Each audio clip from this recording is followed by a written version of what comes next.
What's going on, guys? This is Ryan with RK Outpost, and I just got done watching the Clone Wars Season 7, Episode 1, The Bad Batch. Now, this is going to be a reaction. I'm going to talk a couple spoilers, I suppose, but to be honest, this story has actually been out there since 2015. They shared animation for it, and basically the entire story at Celebration in 2015 when no one thought we were getting Season 7 of the Clone Wars. So, just fair warning. Now, before I actually talk about my reaction to it, I just want to say that I sat here waiting and refreshing Disney Plus for 45 minutes after it was supposed to be there until I finally just gave up and found it on another site that it was already out and available. So I just used that. So that would be my recommendation to you. If you want to do that, you don't need to use Disney Plus because other sites work better than it. Sad to say, but it's just the truth. Anyway, getting into the actual episode.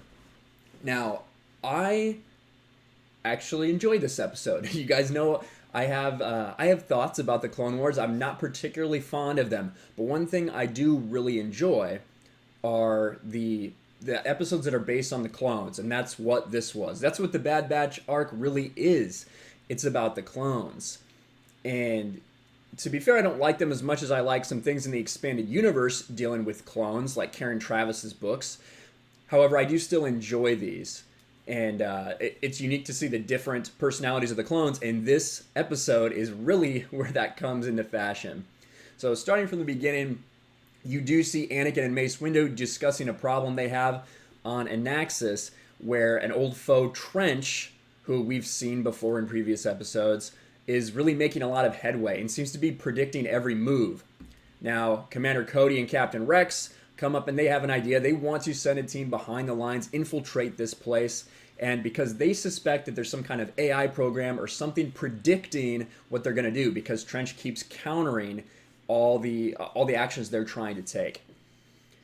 They get the go-ahead to go ahead and do it, and they're going to use a special clone force. Now, Rex is very reminiscent of Fives and Echo at this time, and he seems to think that Echo may be alive because a lot of the things that are being countered are things that he and Echo had thought of.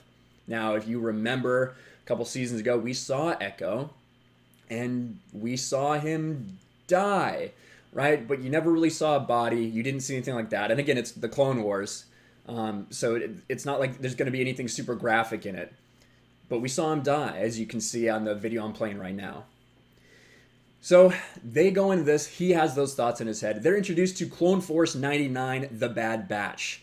Now, Clone Force 99 has some significance to it.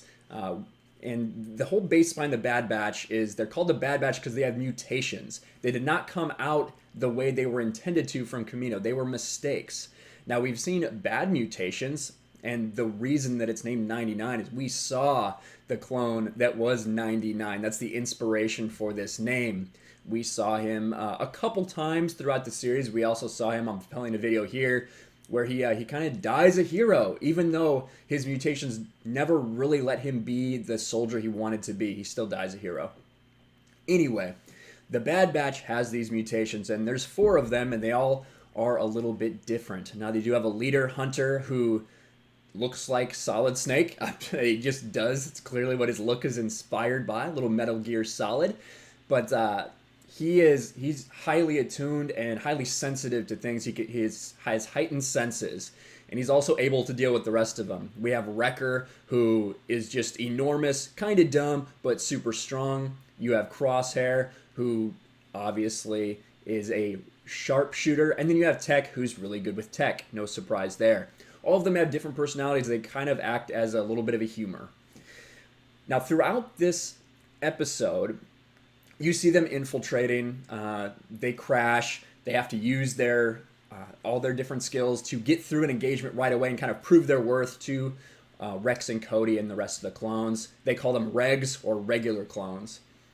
One thing I did enjoy was the way it looked. A lot of times in the Clone Wars, you get these battle scenes where it's like it's almost like it was designed on an old computer or something. This one was good. It was like right behind the clones as they're in action, the camera kind of panning around like you would actually shoot like you would actually shoot something. And I found that really intriguing.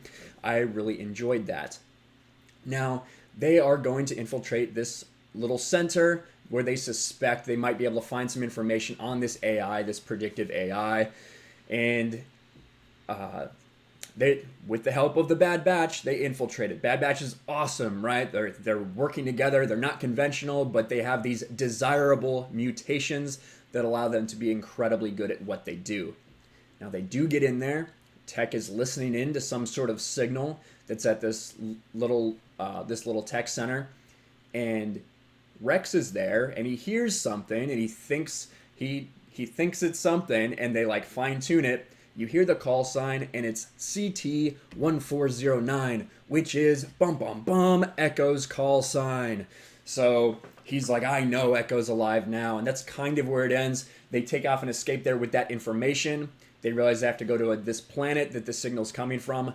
Trench realizes that that's the information they got, and he freaks out, and that's basically how the show ends. Like I said, overall, a decent show. I enjoyed it because when it's not doing things like breaking continuity, like having Anakin fight Dooku again, having Obi-Wan fight Grievous again, things like that, when it's not breaking continuity, I can enjoy this show for what it is. And so I did enjoy this episode. I think I'll kind of enjoy the Bad Batch series. It's not going to be until we get later on with Ahsoka's arc and then possibly the Siege of Mandalore arc where I might have some issues with it. But for now, I'm taking it as it comes. Season 1 of Episode 7 was pretty good. I would suggest looking for an alternate site to watch it, though, because Disney Plus is trash. This thing has been out for, 5 months now? And we went through these weekly releases with Mandalorian. There were some delays initially. It got a little bit better over time. But I also just stopped staying up to wait for them. I wanted to stay up for this. I waited 45 freaking minutes for it. And then I said enough was enough. So if I was actually paying for Disney Plus instead of using a free trial, I'd be pretty pissed right now as a paying customer if all the people were able to get it on a pirated version before I could get it, doing it the legit way. But that's just me. Let me know your thoughts if you watched Clone Wars Season 7, Episode 1, The Bad Batch. I do think it'll be a fairly enjoyable thing. Again, we know the story already. We know what's going to happen, so there's not really any surprises. But now it's to life in animation. If you wanted this story, you could have got it before. Let me know your thoughts in the comments below. Make sure you smash the like button, subscribe to the channel, ring the bell for notifications, share this video out there, and I'll talk to you guys later. Thanks for watching, everyone, and a huge shout out to my patrons. I appreciate you guys so much. Want to follow me on Twitter or Instagram? Check out the description below. You'll find links to my P.O. box and my Patreon as well. And I'll talk to you guys later.